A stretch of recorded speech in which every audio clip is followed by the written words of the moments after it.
আজকে রান্না করেছি 5 কেজি ওজনের একটা পাঙ্গাস মাছ। এখানে 4 পিস পাঙ্গাস মাছ আর নিয়েছি 4-5 টুকরা ডিম ভেজে নিয়েছি। এখন প্রস্তুত প্রণালী দেখাবো। আমার শেষ প্রান্তে দেখুন শাপলা সেদ্ধ হয়ে গেছে, আমি ঝোল রেখেছি অল্প।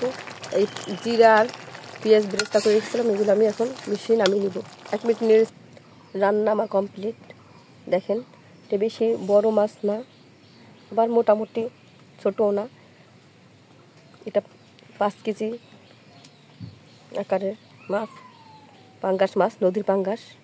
এই মাছটা ডিম হয়েছে, সেই ডিম সহ পাঙ্গাস মাছ শাপলা দিয়ে ঝোল করলাম। নতুন শাপলা উঠেছে।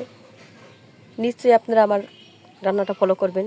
আজকে এ পর্যন্ত, আবার নতুন কোনো ভিডিও নিয়ে আপনাদের সামনে উপস্থিত হব। সে পর্যন্ত ভালো থাকুন, সুস্থ থাকুন, আর প্লিজ আমার চ্যানেলটা সাবস্ক্রাইব করুন, আমার পাশে থাকুন। আপনার আত্মীয় স্বজন যারা আছে তাদেরও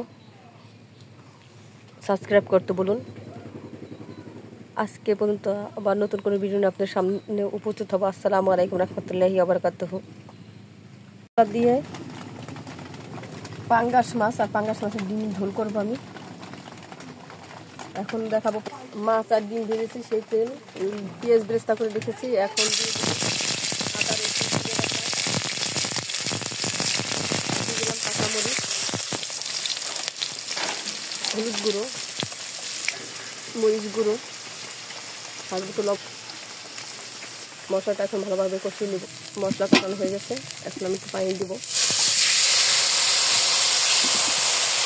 পানিতে বলক এসে গেছে, এখন আমি ডিম আর মাছ করে দেবো, নেই করে দেবো। মাছ আমার কষানো হয়ে গেছে, এখন জলে পানি দিয়ে দেবো। আমার তরকারিতে জলে বলক উঠে গেছে, এখন আমি শাপলাগুলো ঢেলে দেবো। ধুয়ে রেখেছিলাম শাপলাগুলো। এটা হলো মাছ ভেজে রেখেছিলাম, সেই ভাববেন না রান্না আমার প্রায় শেষ প্রান্তে।